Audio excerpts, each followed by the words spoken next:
بسم اللہ الرحمن الرحیم الحمد للہ وکفی وسلام علی عباده الذین اصطفی اما بعد اعوذ باللہ من الشیطان الرجیم بسم اللہ الرحمن الرحیم ولا تلقوا بأيديكم إلى التهلكة وقال النبي صلى الله عليه وسلم من تردى من جبل فقتل نفسه فهو في نار جهنم يتردى فيها خالدا مخلدا فيها أبدا ومن تحسى سما فقتل نفسه فسمه في يده يتحسى في نار جهنم خالدا مخلدا فيها أبدا ومن قتل نفسه بحديدة فحديدته في يده يتوجه بها في بطنه في نار جهنم خالدا فيها أبدا أو كما قال صلى الله عليه وسلم۔ قابل احترام بزرگوں اور عزیز دینی بھائی، ہماری زندگی اللہ پاک کی بہت بڑی نعمت ہے، اتنی بڑی نعمت جس کا بدل کوئی نہیں، جو ایک بار چلی جائے تو دوبارہ لوٹ کر نہیں آتی۔ زندگی کی یہ نعمت انسان اپنی محنت اور قد و کاوش سے حاصل نہیں کرتا، بلکہ یہ زندگی رب کائنات کا عطیہ اور ایسا عطیہ کہ جو علم و تحقیق کی اس قدر ترقی کے باوجود ایک سربستہ راز اور پوشیدہ بھید۔ آج سائنس اور ٹیکنالوجی نے ترقیات کی منازل طے کر کے انسان کے ایک ایک عضو کے متعلق معلومات فراہم کر دی۔ سر کے بالوں سے لے کر پاؤں کے ناخنوں تک ایک ایک انگ اور رگ و ریشے سے متعلق ریسرچ موجود ہے، ریسرچ سائنس نے کیا ہے، لیکن یہ ترقیات ایک طرف ہم یہ بات کہہ سکتے ہیں کہ اب تک عقل اس گرہ کو کھول نہیں سکی۔ قدرت کے اس راز سے پردہ اٹھانے میں تمام ٹیکنالوجی، تمام سائنسداں اور تمام مشینی آلات ناکام رہے ہیں کہ آخر روح کی کیا حقیقت، جان کی کیا حقیقت، انسان کے جسم میں یہ جان کیا چیز ہے، یہ جان انسان کے جسم میں کیوں آتی ہے اور کس طرح انسان کے جسم میں آ کر پھر چپ چاپ انسانی جسم کو داغ فراق دے کر چلی جاتی۔ ایسا کوئی ہاتھ نہیں آیا اب تک کہ اس جان کو تھام سکے، اور نہ اس قسم کے حساس سے حساس مشینی آلات تیار ہوئے ہیں جو اس جان کو گرفتار کر سکے یا کم از کم اس کی حقیقت کا ادراک کر سکے۔ ایسی ہے جان اور روح۔ اسی کو اللہ پاک نے اپنے پاک کلام میں ارشاد فرمایا کہ کفار یا یہود حضور علیہ السلام کی خدمت میں آ کر پوچھتے ہیں کہ روح کیا چیز ہے، جان کیا چیز ہے؟ آپ سے کہا گیا کہ آپ کہہ دیجئے کہ یہ اللہ کا امر ہے۔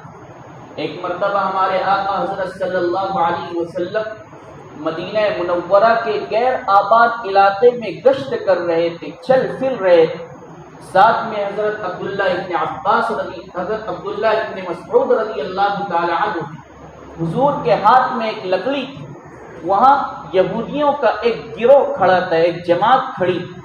کچھ نے کہا کہ محمد سے روح کے متعلق پوچھتے، دوسرے پاس یہود نے کہا کہ یہ پوچھنے کی ضرورت نہیں، تمہیں اس سے کیا سروکار۔ لیکن جنہوں نے روح کے متعلق سوال کا ارادہ کیا تھا انہوں نے سوال کر ہی ڈالا۔ آپ صلی اللہ علیہ وسلم کے ہاتھ میں جو لکڑی تھی حضور نے اس کا سہارا لیا اور خاموش کھڑے رہے۔ ابن مسعود رضی اللہ تعالی عنہ سمجھ گئے کہ ابھی کوئی وحی آئے گی اور روح کی حقیقت معلوم ہو جائے گی۔ چنانچہ جبرائیل علیہ السلام یہ آیت لے کر اترتے، یسألونک عن الروح، کہ یہ لوگ آپ سے روح کے متعلق سوال کرتے ہیں، جان کے متعلق سوال کرتے ہیں کہ روح اور جان کیا چیز ہے۔ اللہ تعالیٰ کہہ رہے ہیں قل الروح من امر ربی، کہ آپ کہہ دیجئے کہ یہ روح اللہ کا امر ہے، اللہ کا حکم ہے، آپ کو اس کے سلسلے میں جانکاری حاصل کرنے کی ضرورت ہے۔ تو یہ جان کیا چیز ہے ہم اسے سمجھیں، بس اتنی بات یاد رکھیں کہ یہ جان انسان کی اپنی ذاتی نہیں بلکہ اللہ کی امانت ہے۔ جان انسان نے خود حاصل نہیں کی بلکہ اسے عطا کی گئی، اور یہ زندگی، یہ جان اللہ تبارک و تعالیٰ کی جانب سے انسان کے لیے امانت ہے، جس کی ممکن حد تک حفاظت انسان کی ذمہ داری۔ لہذا ہر ایسی قسم سے اپنی جان کو محفوظ رکھنا، اپنے اعضاء کو محفوظ رکھنا، اپنی صحت اور طبیعت کو محفوظ رکھنا اس انسان کی ذمہ داری، انسان پر لازم و ضروری۔ انسان سب سے زیادہ غرور اور گھمنڈ اپنی جان پر کرتا ہے، اپنی شنوائی اور بینائی پر کرتا ہے، اپنی عقل پر کرتا ہے اور سمجھتا ہے کہ سب کچھ اس کا ہے، لیکن حقیقت میں اس کا کچھ بھی نہیں، بلکہ یہ تمام چیزیں، اس کے اعضاء، اس کے ہاتھ، اس کے پیر، اس کی جان، اس کی زندگی، یہ اللہ کی امانت ہے۔ آپ قرآن و حدیث کا جائزہ لے کر دیکھ لیجئے کہ انسان کو کسی حالت میں اس چیز کا اختیار نہیں دیا گیا ہے کہ وہ اپنی جان کو ہلاکت میں ڈالے، نہ اس چیز کا اختیار دیا گیا ہے کہ اپنے کسی عضو کو کاٹے، اور نہ ہی کسی ایسی چیز کا اختیار دیا گیا ہے کہ اپنے کسی اعضا کو، اپنے کسی عضو کو نقصان پہنچائے۔ یہ کیوں؟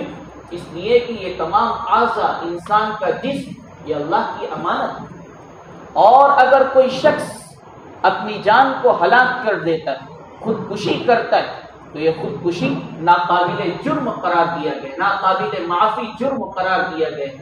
حضور علیہ السلام نے ایک موقع پر ارشاد فرمایا من تردى من جبل فقتل نفسه فهو في نار جہنم يتردى فيها خالدا مخلدا فيها ابدا، کہ جو شخص پہاڑ پر چڑھ جائے اور وہاں سے اپنے آپ کو ہلاک کر دے، اپنی جان کو جوخم میں ڈال دے اور اپنے آپ کو ختم کر دے، تو اس کی سزا یہ ہے کہ وہ شخص جہنم میں ہوگا، اور جہنم میں جانے کے بعد صرف یہی نہیں بلکہ اس شخص کے لیے ایک پہاڑ ہوگا جہنم کے اندر، وہ شخص اس پہاڑ پر چلے گا اور اپنے آپ کو نیچے گرائے گا، مر جائے گا، جان ختم ہوگی، پھر اس کے اندر روح ڈالی جائے گی، وہ شخص دوبارہ پہاڑ پر چڑھے گا اور پھر وہاں سے اپنے آپ کو ہلاک کرتا رہے گا، اور یہ ماجرا اس کے ساتھ چلتا رہے گا۔ اسی طرح ارشاد فرمایا وَمَنْ تَحَسَّى سَمًّا فَقَتَلَ نَفْسَهُ فَسَمُّهُ فِي يَدِهِ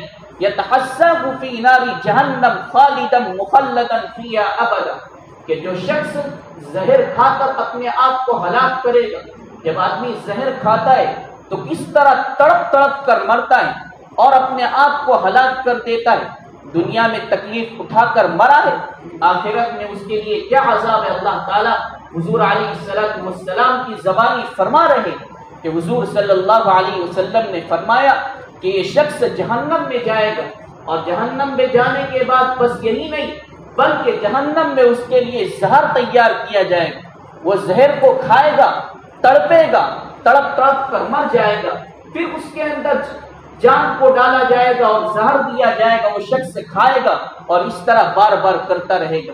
اور یہ بھی ارشاد فرمایا وَمَنْ قَتَلَ نَفْسَهُ بِحَدِيدَةٍ فَحَدِيدَتُهُ فِي يَدِهِ، کہ جو شخص اپنے آپ کو کسی ہتھیار سے، تلوار سے، چھری سے، بندوق سے، کسی بھی قسم کے آلے سے ہلاک کرے گا تو یہ شخص بھی فَهُوَ فِي نَارِ جہنم، جہنم کے اندر جائے گا، اور پھر جہنم میں اسے ہتھیار کیا جائے گا وہ اس ہتھیار سے یتوجہ بہا فی بطنی، اس ہتھیار کو اپنے پیٹ میں گھونپتا رہے گا، مرے گا پھر زندہ ہوگا، پھر مرے گا پھر زندہ ہوگا، اس طرح اپنے آپ کو ہلاک کرتا رہے گا۔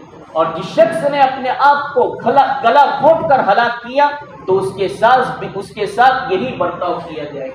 یہ اتنا سنگین جرم ہے، یہ اس لیے کہ اس نے اللہ کی امانت کے ساتھ خیانت کی ہے۔ اللہ تبارک و تعالیٰ نے زندگی اس لیے نہیں دی تھی کہ یہ شخص جس طرح چاہے زندگی کو گزارے، اپنے آپ کو پہاڑ سے کود کر ہلاک کر دے، پنکھے میں رسی لٹکائے اور اپنے گلے کو گھونٹ کر اپنی جان کو گنوا دے، یا پھر کسی بھی طرح سے اپنے آپ کو ہلاک کر دے۔ اس کی اجازت پروردگار عالم نے ہرگز نہیں دی۔ آپ جان اور زندگی کے امانت ہونے کو اس طرح سمجھیے کہ اللہ تبارک و تعالیٰ کی راہ میں جہاد کرنا، کفار سے لڑنا اللہ تبارک و تعالیٰ کو بہت پسند ہے۔ اگر کوئی شخص اللہ کے لیے اللہ کے راستے میں شہید ہو جاتا ہے، اپنے کسی عضو کو کٹواتا ہے، اپنا خون بہاتا ہے، تو اللہ پاک اس پر فخر کرتا ہے۔ اللہ تبارک و تعالیٰ کے یہاں اس کا بڑا اونچا مقام ہے، حتیٰ کہ اللہ کی غیرت اس بات کو بھی گوارا نہیں کرتی کہ کوئی شخص رائے خدا میں اللہ کے راستے میں شہید ہوا ہے اسے مردہ کہا جائے، اسے موت کا لقب دیا جائے۔ اللہ پاک نے ارشاد فرمایا وَلَا تَقُولُوا لِمَنْ يُقْتَلُ فِي سَبِيلِ اللَّهِ أَمْوَاتٌ بَلْ أَحْيَاءٌ وَلَكِنْ لَا تَشْعُرُونَ۔ اللہ پاک فرما رہے ہیں کہ جو لوگ راہ خدا میں شہید ہو جاتے ہیں، اپنی جان گنوا دیتے، تم انہیں مردہ مت کہو، وہ زندہ ہے لیکن تمہیں اس کا احساس نہیں ہوتا۔ شہید زندہ ہوتا ہے اپنے قبر پر، اور اللہ تبارک و تعالیٰ نے شہید کے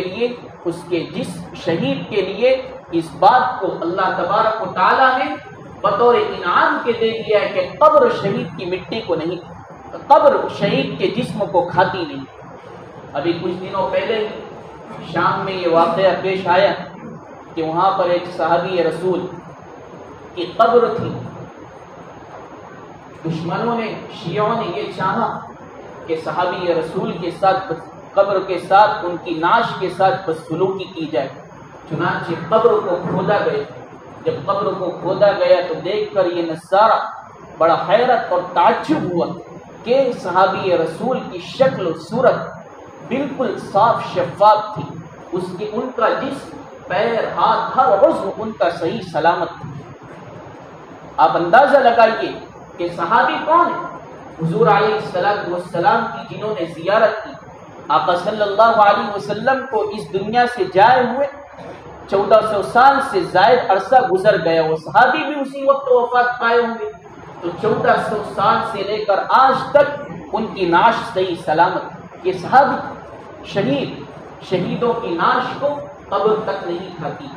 تو اللہ تبارک و تعالیٰ کو شہادت اتنی پسند ہے کہ اللہ تعالیٰ نے شہید کے سلسلے میں اس بات کو بھی گوارا نہیں فرمایا کہ اسے مردہ کہا جائے۔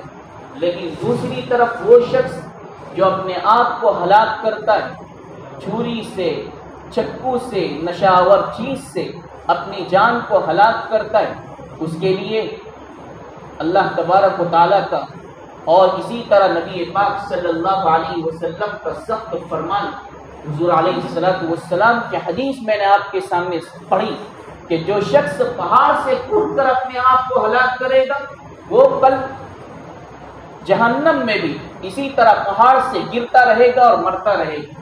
نشہ اور چیز کھا کر اپنے آپ کو ہلاک کرتا رہے گا، اس کے ساتھ یہی برتاؤ کیا جائے گا۔ ایسا کیوں؟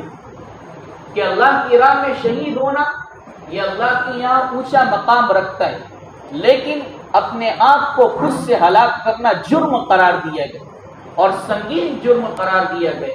ایسا جرم کہ اس کے سلسلے میں فرماتے کہ معافی تک نہیں۔ ایسا کیوں؟ ایسا اس وجہ سے کہ جس شخص کا مال ہو وہ اپنے اعتبار سے اس کو جیسے چاہے صرف کر سکتا ہے۔ یہ زندگی، یہ جان اللہ کی ہمارے پاس امانت ہے، ہم اللہ کے حکم کے مطابق اسے صرف کرتے۔ اللہ نے حکم دیا اس کے راستے میں قتال کرنے کا اور شہید ہو جاتے تو اللہ کو یہ چیز محبوب ہے، جسم اللہ کا دیا ہوا ہے، جان اللہ کی امانت ہے، ہم اللہ کی امانت کو اس کے حکم کے مطابق صرف کر رہے ہیں، اس کے حکم کے مطابق لگا رہے تو کوئی پکڑ نہیں، لیکن خودکشی کرنا یہ اللہ کے حکم کے خلاف حکم عدولی ہے، اللہ کے فرمان سے تجاوزی کرنا ہے جو اللہ کو پسند نہیں۔ اسی لیے اس شخص کے متعلق یہ فرمان کہ جیسی موت مرے گا، جس طرح خودکشی کرے گا، جہنم میں بھی بار بار اس فعل کو وہ کرتا رہے، اتنا سنگین فرمان۔ تو یاد رکھیں کہ زندگی اور جان یہ اللہ کی امانت ہے، یہ ہم نے خود حاصل نہیں کی ہے بلکہ اللہ پاک نے ہمیں عطا کی، ہم اس کے مالک نہیں ہیں بلکہ ہم اس کے امین ہیں۔ اسی لیے تو اس چیز کو بھی سن لیجئے گا کہ امانت صرف وہی نہیں جسے ہم امانت کہتے ہیں، بلکہ امانت ہر اس چیز کو کہا جائے گا جس کے ساتھ کسی کا حق متعلق ہو اور جس کی حفاظت اور مالک کی طرف ادائیگی انسان پر لازم۔ اس لیے ہم کہہ سکتے ہیں کہ متولی کے پاس مسجد امانت ہے، محتمم کے پاس مدرسہ امانت ہے، بادشاہوں اور فرما رواؤں کے پاس اقتدار امانت ہے۔ پوچھ گچھ ہوگی کہ کس طرح حکومت کی ہے، کس طرح اقتدار سنبھالا ہے۔ بادشاہوں اور فرما رواؤں کے پاس اقتدار امانت ہے، افسروں اور عہدے داروں کے پاس عہدہ اور منصب امانت ہے، استاذ کے پاس شاگرد امانت ہے، بیوی کے پاس عزت و آبرو امانت ہے، باپ کے پاس اولاد امانت ہے، ہمارے پاس ہماری زندگی امانت ہے، ہماری جان امانت ہے، ہماری زندگی کا ایک ایک لمحہ یہ امانت ہے۔ اس لیے اس امانت کے ساتھ اگر خیانت ہو تو اللہ پاک کے یہاں پوچھ گچھ ضرور ہونی۔ آپ ان واقعات سے اندازہ لگائیے کہ ایک مرتبہ حضور علیہ السلام کے صحابی حضرت طفیل بن عمرو الدوسی رضی اللہ تعالی عنہ، ہجرت کا موقع ہے، حضور نے ہجرت کر لی اور صحابہ کرام بھی ہجرت کر رہے ہیں، اور ہجرت کو اس وقت ایمان کا معیار قرار دیا گیا کہ جو حضور کے ساتھ رہنا چاہتا ہے مکہ سے مدینہ ہجرت کر جائے۔ حضرت طفیل بن عمرو الدوسی رضی اللہ تعالی عنہ مکہ مکرمہ سے مدینہ کی جانب ہجرت کر رہے ہیں، ساتھ میں ایک شخص ہے جنہیں زخم ہوا ہے، ہجرت کر رہے ہیں۔ پہنچنے کے بعد جب زخموں کی شدت اور تکلیف کو برداشت نہ کر سکے تو ان ساتھی نے اپنی انگلی کے جوڑ کو کاٹ ڈالا۔ انگلی کا جوڑ کاٹنا تھا کہ رگیں پھٹ گئی، جس کی وجہ سے بے تحاشا خون بہا، اور یہی خون بہنا ان کے انتقال کا سبب بنا۔ حضرت طفیل بن عمرو الدوسی رضی اللہ تعالی عنہ کہتے ہیں کہ میں نے اپنے اس ساتھی کو خواب میں دیکھا، اچھی حالت میں، لیکن ان کا ہاتھ ڈھکا ہوا۔ میں نے پوچھا کہ پروردگار عالم نے آپ کے ساتھ کیا معاملہ کیا؟ انہوں نے کہا کہ اللہ پاک نے میری مغفرت فرما دی ہجرت کی وجہ سے، لیکن میں نے اپنا جو عضو تلف کیا تھا اس کے بارے میں مجھ سے کہا گیا کہ جس چیز کو تم نے نقصان پہنچایا ہے، جس چیز کو تم نے ضائع کیا ہے، اس کو ہم صحیح نہیں کریں گے، آپ کا ہاتھ اسی طرح رہے گا۔ آپ اندازہ لگائیے کہ کوئی شخص اپنے عضو کو ہلاک کرتا ہے، اللہ تبارک و تعالی اس کے عضو کو جنت میں بھی ایسا ہی رکھیں گے۔ تو طفیل بن عمرو الدوسی رضی اللہ تعالیٰ عنہ خواب سے بیدار ہوتے، حضور علیہ السلام کی خدمت میں جا کر واقعہ پیش کرتے کہ خواب میں نے ایسا دیکھا، تو حضور علیہ السلام نے بھی کہا کہ یہ ان کے فعل کی وجہ سے، لیکن آپ صلی اللہ علیہ وسلم نے دعا فرمائی کہ اس شخص نے میرے ساتھ ہجرت کی تھی، اللہ اس کے ہاتھ کو بھی معاف فرمائے۔ حضرت جندب رضی اللہ تعالیٰ عنہ کہتے ہیں کہ ایک مرتبہ حضور صلی اللہ علیہ وسلم نے ہمیں ایک واقعہ سنایا کہ تم سے پہلے ایک شخص تھا، اس کو زخم ہو گیا جس کی تاب اور تکلیف وہ برداشت نہ کر سکا، اور اس نے اپنے آپ کو ہلاک کر ڈالا۔ تو اللہ تبارک و تعالیٰ نے ارشاد فرمایا کہ اس شخص نے ہم سے پہلے سبقت کی، یعنی جان لینے کا حق ہم کو ہے، جان لینے کا حق اللہ تبارک و تعالیٰ کو، لیکن اس شخص نے اقدام کیا ہے اس لیے میں اس شخص پر جنت کو حرام کر دے دوں۔ اتنا سنگین فعل۔ حضرت سمرہ بن جندب رضی اللہ تعالی عنہ کہتے ہیں کہ حضور علیہ السلام کے زمانے میں ایک شخص نے خودکشی کر لی۔ صحابہ حضور کی خدمت میں آئے اور آ کر کہنے لگے یا رسول اللہ نماز جنازہ پڑھا لیجیے۔ حضور علیہ السلام نے ارشاد فرمایا کہ میں اس شخص کی نماز جنازہ نہیں پڑھاؤں گا۔ آپ دیکھیے کہ آقا صلی اللہ علیہ وسلم خودکشی کرنے والے شخص سے کیسی نفرت کا اظہار فرما رہے ہیں۔ حضور علیہ السلام اس کی نماز جنازہ میں شریک ہونے تک تیار نہیں اور آپ نے شرکت نہیں فرمائی۔ آپ اس فعل پر حضور علیہ السلام کے فعل کو جوائن کیجئے اور دیکھیے کہ حضور علیہ السلام کس قدر نفرت کا اظہار فرما رہے ہیں کہ خودکشی کرنے والے شخص کی نماز جنازہ میں بھی شریک نہیں ہو رہے۔ اس لیے آج کل ہمارے اس مالیگاؤں جیسے علم والے شہر میں واردات عام ہوتی جا رہی ہیں۔ لوگ خودکشی کر کے اپنی جان کو ہلاک کر رہے ہیں اور جان کو ہلاک کر کے یہ بات گویا کہ میسج دے رہے ہیں کہ یہ جان اللہ کی دی ہوئی نہیں ہے بلکہ اس جان کے مالک ہم خود ہیں۔ یہ ان کی غلط سوچ ہے۔ آج اسکول کالجز میں امتحانات میں ناکامی کی وجہ سے لوگ پھانسی لے رہے اور اپنے آپ کو ہلاک کر رہے، اور اسی طرح بیوی سسرال کی جانب سے تکلیف اور ڈپریشن کی وجہ سے اپنے آپ کو ہلاک کر رہی واردات عام ہوتی جا رہی ہے ہمارے اس شہر میں اور ملک میں تو الامان والحفیظ۔ آپ کو بتاتا چلوں کہ صرف جہیز کی وجہ سے 2014 سے لے کر 16 تک 30,000 کیسز پیش آئے کہ جہیز کے مطالبے کی وجہ سے عورت نے اپنے آپ کو ہلاک کر ڈالا خودکشی۔ صرف 2014 سے لے کر 16 تک 3 سال کے اندر 30,000 سے زائد یہ تو رپورٹ درج کی گئی، اور بہت سے ایسے واقعات بھی ہو گئے جو حکومت کے اور پھر اس کے کارندے ہوتے ان کی نظروں سے غائب ہو گئے۔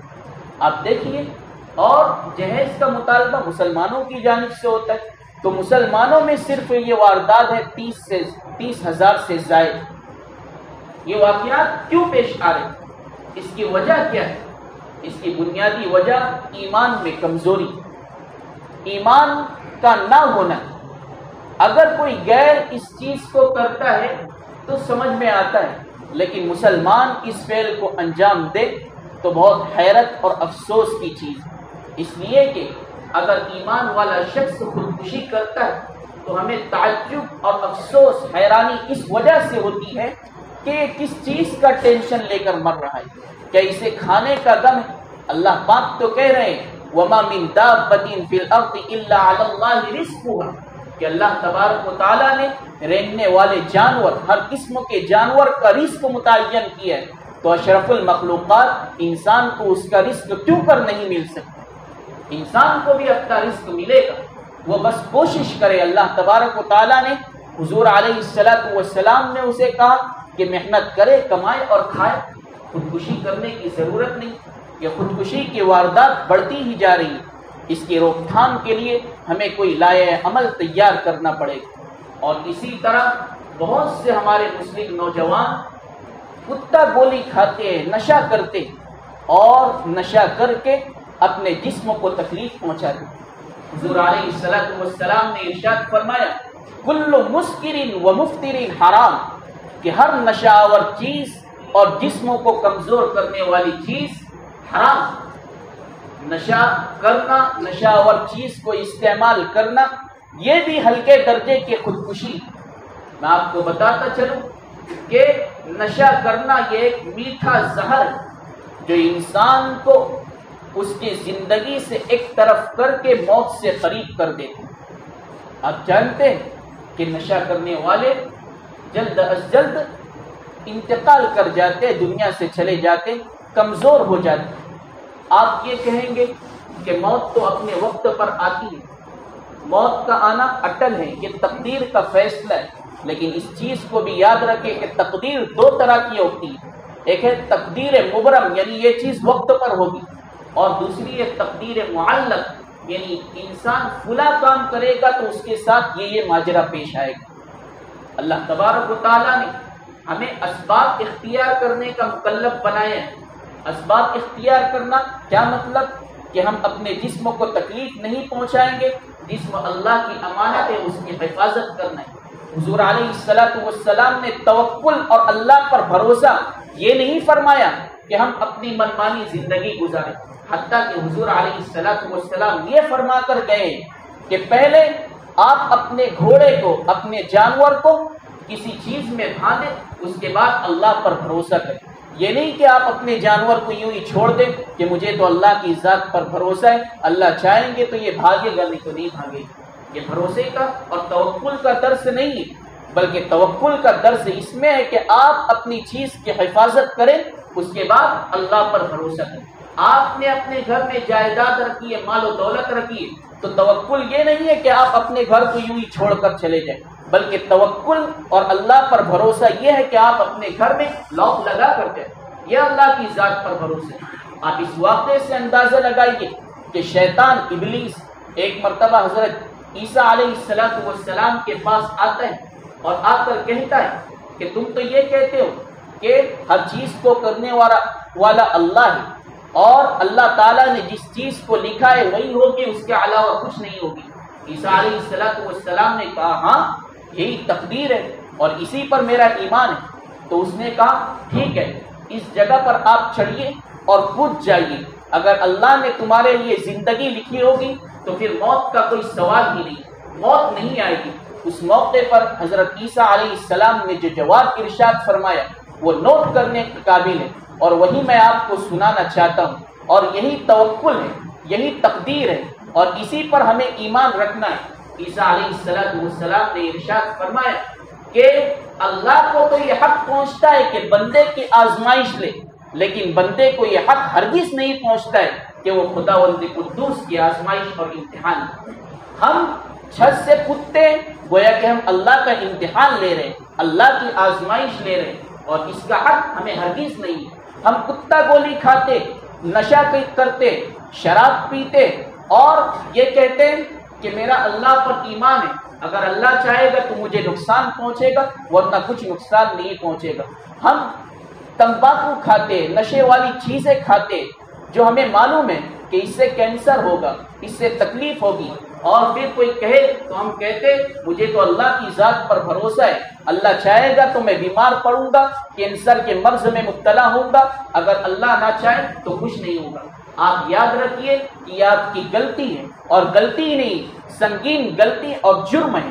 آپ اللہ کی امانت کے ساتھ خیانت کر رہے ہیں، اس لیے آپ اپنی ذات کے متعلق سوچیں، اپنی اولاد کے متعلق سوچیں، اللہ کی دی ہوئی امانت کے متعلق سوچیں، اور اللہ تبارک و تعالیٰ نے یہ جسم، یہ جان، یہ روح کی جو امانت دی ہے اس کا صحیح استعمال فرمائے۔ اللہ پاک ہم سب کو اپنی جان کی، اپنی زندگی کی حفاظت کرنے کی توفیق عطا فرمائے۔ وما علینا الا البلاغ۔